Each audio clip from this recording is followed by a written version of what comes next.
Selamat siang dan salam sejahtera untuk kita semua. Ya, terima kasih Bapak Ibu semua. Jadi kita sudah masuk pada pertemuan ke-14 ya, nggak terasa juga ya. Kita sejak awal pandemi COVID, kita membahas mengenai knowledge management. Jadi ini satu forum untuk knowledge management dan kita sudah sampai ke pertemuan ke-14 selama mungkin 1 sampai 1,5 jam ke depan ya. Ya, jadi kita melihat bahwa ya tadi Pak Gugu katakan ya, minggu lalu kita membahas mengenai knowledge workers ya. Nah sekarang yang paling menarik itu ketika berada pada situasi yang seperti ini ya, di mana informasi begitu banyak dan mungkin juga masih saling bertentangan, itu apakah kita itu membutuhkan ya semacam platform ya untuk ini. Nah, saya akan mencoba hari ini untuk membahas mengenai ya bagaimana kita mendapat masukan dari para knowledge worker ya mengenai pengembangan web yang kita sudah kerja selama 4 bulan ini, dan juga bagaimana cara memanfaatkannya. Tapi ini tentunya sangat terkait dengan apa yang kita sebut sebagai strategi pengembangan ya. Apakah model knowledge management bisa tahan lama atau hanya sebentar saja ya, selama mungkin 5-4 bulan COVID atau pandemi itu berjalan. Nah, ini ada 3 hal yang kita bahas tentang webnya sendiri, ini singkat ya, kemudian target pengguna. Nah, kemudian yang ketiga strategi pembiayaan web yang nanti kita akan diskusikan. Nah, dan juga di sini ada Pak Agus dari peneliti senior LIPI ya, yang akan kami harapkan Pak Agus Fanar Syukri PhD ya, untuk membahas pemikiran-pemikiran kami ini, apakah memang masalah pengetahuan ya, knowledge management sudah menjadi isu kunci di pemerintahan atau belum ya. Karena kalau penelitian itu jelas, sekarang pemerintah sangat-sangat mempunyai apa yang kita sebut sebagai perhatian besar ya. Kita lihat sekarang BRIN ya itu mendanai ratusan penelitian ya, untuk COVID-19 ya. Tapi apakah untuk mengelola pengetahuan itu juga ada pemerintah yang menangani, atau ini mungkin diserahkan ke mekanisme pasar ya, atau strategi pasar ya. Ini nanti kita akan coba bahas ya. Jadi strategi memang kita masuk ke pembiayaan karena ini jadi sangat penting. Tanpa ada anggaran itu akan susah bagi sebuah sistem itu untuk berkembang. Saya kira pengantar yang sudah sering ya, intinya bahwa kita memang menghadapi masalah yang cukup berat, ada COVID-19 yang bisa mengenai kita dan juga tenaga kesehatan juga bisa menjadi korban ya. Jadi perlu penguatan dalam pengetahuan ya. Nah, sehingga kalau kita lihat sejak awal pandemik, kami mengembangkan program Menara Ilmu FKKMK. Jadi kalau kita lihat di UGM banyak sekali web yang disebut sebagai Menara Ilmu untuk seperti menara air ya. Jadi ilmu ataupun pengetahuan itu didiseminasikan ya, atau disebarkan secara gratis ke seluruh penjuru Nusantara ya. Nah, apakah platform ini bisa mendukung forum tadi? Untuk intinya forum ini untuk memperkuat atau mendukung teman-teman tenaga kesehatan untuk ya istilahnya itu menghadapi COVID-19. Jadi ini bukan sebuah forum untuk orang awam ya, yang isinya nanti kita lihat akan banyak hal yang sifatnya teknis untuk tenaga kesehatan. Nah, tujuannya jelas semuanya akan sampai ke apa yang kita sebut sebagai ya, mengurangi dampak buruk dari COVID-19 dan sampai mengaktifkan sistem manajemen bencana ya. Jadi ada sebuah tujuan atau beberapa tujuan yang terkait dengan social impact ya, ini untuk COVID-19. Nah, manfaatnya itu banyak lembaga yang kita harapkan bisa menjadi semacam pengguna dari platform yang ada di kami ya. Mulai dari Kementerian Kesehatan, BNPB, Pemda, BPBD, dan semuanya. Kemudian juga tentunya rumah sakit dan organisasi-organisasi kesehatan, perguruan tinggi, lembaga-lembaga penelitian, sampai LSM dan sebagainya. Jadi banyak lembaga yang di sasarannya. Sehingga kalau kita lihat, target penggunanya memang, nah ini kalau kita gambarkan forum ini seperti yang ada di kotak di tengah itu ya, itu untuk mendorong lembaga-lembaga supaya mengembangkan knowledge management untuk menghadapi COVID-19 ini. Mungkin ada yang sudah, ada yang belum. Ini, dan saya tidak bosan-bosannya untuk menganjurkan, dan ini bagian dari apa yang nanti kita sebut sebagai demand and supply, apakah ada kebutuhan atau tidak untuk pengetahuan mengenai COVID-19 ini.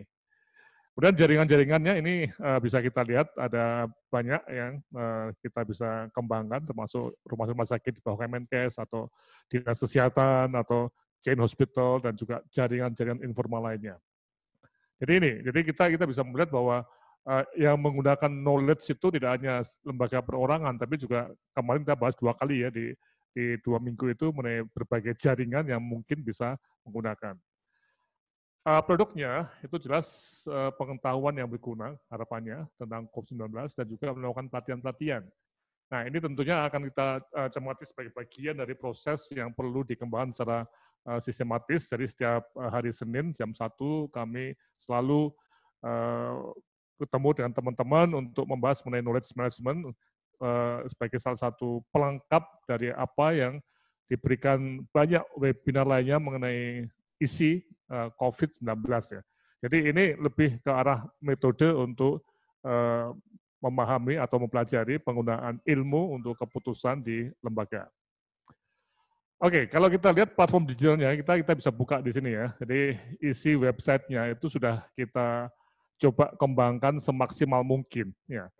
Dan kami nanti akan membuat semacam survei untuk seluruh peserta ya. Mungkin nanti mohon supaya Bapak Ibu semua juga mengusulkan kepada kami apa isi surveinya. Tapi kami coba lihat di webnya, sudah bisa masuk webnya. Itu intinya kita mencoba untuk mengembangkan sebuah web yang dipakai oleh berbagai lembaga ya. Di sini ya, berbagai lembaga yang ada di Maaf, ini share screen-nya apakah bisa? Share screen aja nggak apa? Bisa ditunjukin aja, diputar-putar ya. Ya. Oh, iya. Di sini ya. Klinisi-klinisi ini. Nah ini, Anda bisa melihat ya, ini ada berbagai lembaga tadi. Kemudian kita juga mulai mengembangkan berbagai kursus yang sifatnya berseri, ya, knowledge management yang minggu lalu sudah ada ujiannya dan yang belum lulus baru hanya 1 ya, yang lainnya lulus ya. Tapi nanti kita akan bahas minggu ini mengenai hasilnya ya. Kemudian juga kita mengembangkan apa yang disebut sebagai agenda ya. Agenda kegiatan yang bisa dicek di sini. Jadi mulai Senin, Selasa, jadi ini ada berbagai forum, yang ada forum penelitian mengenai search capacity, ya. Kemudian juga forum-forum mengenai COVID dan juga forum yang lainnya. Jadi ini sangat penting karena kita mencoba untuk ketika seseorang itu mengikuti webinar atau suatu event ilmiah atau bahkan sampai pemaparan hasil penelitian itu sudah ada persiapan. Jadi kalau kita klik misalnya di sini ya, rangkaian-rangkaian kegiatan informasional atau misalnya hari apa nih? Ini hari Senin 6 Juli. Kita klik apa? Nah nih, Kamis 9 Juli. Ya. Ada nggak? Ada acara nggak? Ya. Jadi Kamis 9 Juli ya. Betul ya ini? Sorry. Yang Kamis. Nah ini. Ini jam 1 ada forum analisis kebijakan JKN. Kemudian juga ada seri penelitian mengenai search capacity. Jadi, ya. Nah, ini artinya apa? Ilmu pengetahuan tadi tidak bisa kita dapatkan secara tanpa persiapan ya. Jadi mungkin akan buang-buang waktu kalau kita misalnya mengikuti webinar atau sesuatu hanya ikut saja tapi tidak siap ya. Sehingga kita harus menyiapkan, dan ini salah satu hal yang coba bisa diklik di sini ya, nanti bisa diklik di sini forumnya ya. Ya, ada semacam KAK-nya, kerangka acuan kegiatan seperti ini ya, yang bisa dipelajari. Dan kalau forum itu atau seri seminar itu biasanya lebih dari 1 ya, namanya seri ya. Ini sampai 6 kali. Dan yang sangat penting itu yang sebelumnya itu juga bisa dilihat tadi atau dipelajari. Sehingga ada satu proses pembelajaran yang utuh, tidak hanya sepotong-sepotong. Nah, kami juga berusaha untuk setelah seri ini selesai kita adakan ujian ya. Nah, ujian tadi memang berbayar ya. Ini gratis, semua gratis ya. Itu untuk menguji apakah kita itu mempunyai semacam hasil atau tidak dalam proses belajar selama 6 kali ini. Coba ya, Anda bisa melihat di sini ya, ini contoh hari Kamis mendatang itu pertemuan keempat dari satu seri mengenai JKN, ya, di mana ada reportase untuk pertemuan-pertemuan sebelumnya. Nah, oke. Nah, ini adalah sebuah sistem yang kita usahakan supaya teman-teman di lembaga itu bisa mengembangkan cara belajarnya dengan lebih siap tadi dan sistematis. Oke, ya. Jadi kembali ke PowerPoint. Ya. Nah, secara teknologi online dan semuanya itu semakin lama semakin bagus ya. Jadi kita bisa mengembangkan platform digital tadi secara lebih interaktif, ada video, ada PowerPoint, bisa di-download, bisa dipelajari at any time. Kalau misalnya sekarang lagi sibuk bekerja, nggak ikut, nanti malam jam 7 bisa masuk ke web, ataupun besok ya, akan kita lihat ini yang disebut sebagai belajar sesuai dengan waktu masing-masing. Ya.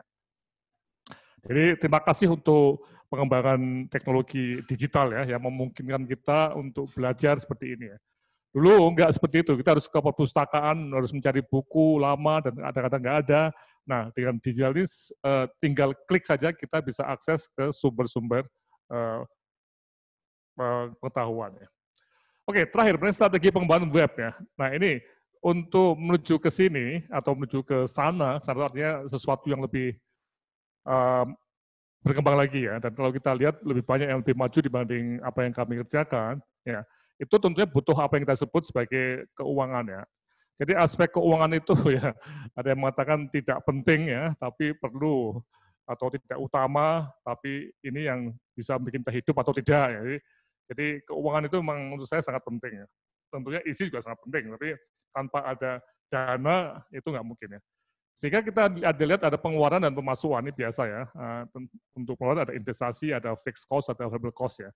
Dan untuk pemasukan, ini ada tentunya ada mekanisme non-pasar, ada mekanisme pasar. Nanti akan kita lihat dan mungkin nanti Pak Agus bisa membahasnya. Nah, kami coba ceritakan mengenai web ini ya. Di awal pandemik, bulan 1 sampai 3, ini kami bisa mengembangkan seperti ini karena ada sumbangan filantropi ya, kemanusiaan yang pertama dari alumnus FK UGM Angkatan 80 untuk memperingati wafatnya Prof. Iwan Diprasto akibat COVID-19. Di Prof. Iwan adalah teman dekat saya juga ya, yang beliau meninggal karena COVID-19. Nah, teman-teman mengumpulkan uang untuk ya mendanai web ini. Kemudian juga dari IPMG juga ada, juga alumnus Magister Manajemen Rumah Sakit UGM, dan ini semuanya dalam latar belakang tidak berbasis pada bisnis atau apa ya, tapi lebih pada spontanitas untuk menyumbang. Nah, inilah yang dipakai untuk pengembangan awal. Kemudian ada dana dari Knowledge Sector Initiative yang ada dari OS8 ya, sekarang namanya DFED ya, DFED. Nah, ini sejak bulan keempat mulai masuk karena memang lembaga-lembaga resmi itu tidak seperti filantropis yang fleksibel ya. Ini tentunya butuh waktu untuk realokasi, persetujuan dan sebagainya. Nah, ini kita bisa mengembangkan satu knowledge resources atau learning center seperti ini karena memang ada juga backup dari dana lainnya. Nah, sekarang untuk kedepannya ya, apakah kita akan mengandalkan filantropi atau dana dari donor seperti KSI? Apakah kita mungkin dapatkan dana subsidi dari pemerintah, hanya dari Bappenas atau LIPI, atau mungkin, nah ini, dana dari pengguna, ya ini sangat terkait dengan knowledge worker dan knowledge based organization ya. Apakah teman-teman knowledge worker ataupun knowledge yang pengelola organisasi yang knowledge based itu mau nggak untuk membayar ke ini? Ya, nah ini terkait dengan kriteria apakah pengetahuan itu sebagai public goods atau private goods ya. Kalau public goods itu adalah tentunya non-rivalry ya, tidak bersaing untuk mendapatkannya. Dan kalau kita membaca atau menggunakan website ini tidak eksklusif ya, jadi tidak menghabiskan atau tidak bisa melarang orang lain untuk menggunakannya. Jadi ini seperti lampu jalan itu kan non-excludable dan punya eksternalitas positif. Sebaliknya kalau private goods itu rivalry dan excludable ya, artinya memang bersaing untuk mendapatkannya. Nah, kami memang sejak awal itu web itu didesain sebagai suatu pengetahuan atau sifat yang sifatnya itu public goods ya. Dan memang filantropi dan subsidi pemerintah itu menjadi satu hal yang menarik ya. Jadi ini pendekatan non pasar ya ini. Ya. Jadi non rivalry dan non excludable dan punya eksternalitas positif. Oke, nah sekarang pertanyaan menarik ya, mungkin nanti Pak Agus bisa menjawabnya ya. Dari mana subsidi pemerintah ini yang menarik ya. Jadi saya mengamati ya bahwa pemerintah itu bisa dari Bappenas, BRIN, LIPI, atau LPDP, atau yang lainnya dari kementerian barangkali ya, itu sampai saat ini belum begitu banyak memberikan perhatian untuk knowledge management-nya. Belum. Jadi seperti BRIN ini banyak sekali untuk riset ya. Nah, LIPI nanti Prof. Pak Agus ya bisa menguraikan ya. LIPI ada ya, tapi tidak begitu sesignifikan atau sebesar BRIN ataupun LPDP ya. Jadi knowledge management ini memang sesuatu yang belum begitu kuat sumber dana dari pemerintah.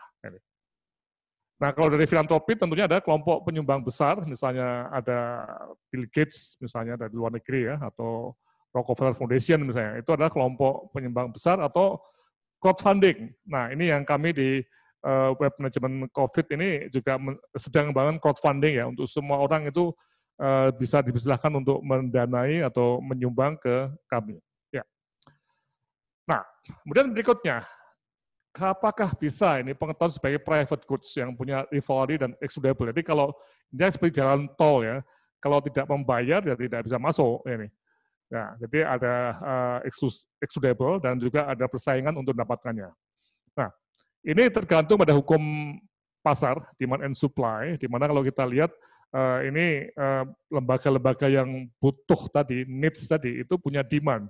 Artinya punya ekspresi demand untuk membelinya. Ya, demand itu selalu terkait dengan penawaran, ya, menawar ya, atau permintaan. Sebenarnya kalau supply itu penawaran. Jadi demand meminta untuk mencari pelayanan untuk pengetahuan. Ya. Oke, nah pertanyaan besarnya, apakah lembaga-lembaga atau jaringan lembaga termasuk misalnya Persi, Arsada, Arsi, ataupun kelompok-kelompok Muhammadiyah, ataupun NU, misalnya di rumah sakit Yakub, itu apakah mereka butuh nggak ini? Ya. Dan apakah kalau butuh itu akan mewujudkan sebagai demand, membeli ya. Jadi ada suatu kesediaan untuk membayar ya, karena bagi supplier, penyedia pelayanan tadi, itu tentunya mereka harus punya produk atau sesuatu yang mampu memuaskan knowledge worker tadi, yang punya demand. Nah, tapi mereka juga harus mempunyai semacam perubahan waktu ya, waktu dan tenaga. Apakah mereka mau bekerja sebagai supplier untuk ilmu pengetahuan tadi. Jadi ini hukum demand and supply-nya. Oke, nah catatan tentang demand ya. Kalau demand itu kita berlakukan dalam konteks strategi pengembangan tadi, itu tentunya harus ada if-nya, itu hanya ada kalau knowledge workers di lembaga itu membutuhkan. Atau pemilik rumah sakit juga punya pendapat bahwa pengetahuan itu adalah modal bekerja, jadi suatu capital, investment ya, yang tidak hanya untuk sertifikat perorangan, tapi ini investasi untuk lembaga itu bisa berkembang lebih baik lagi. Juga kalau ada jaringannya, itu juga sepakat. Dan tentunya lembaga itu mempunyai dana.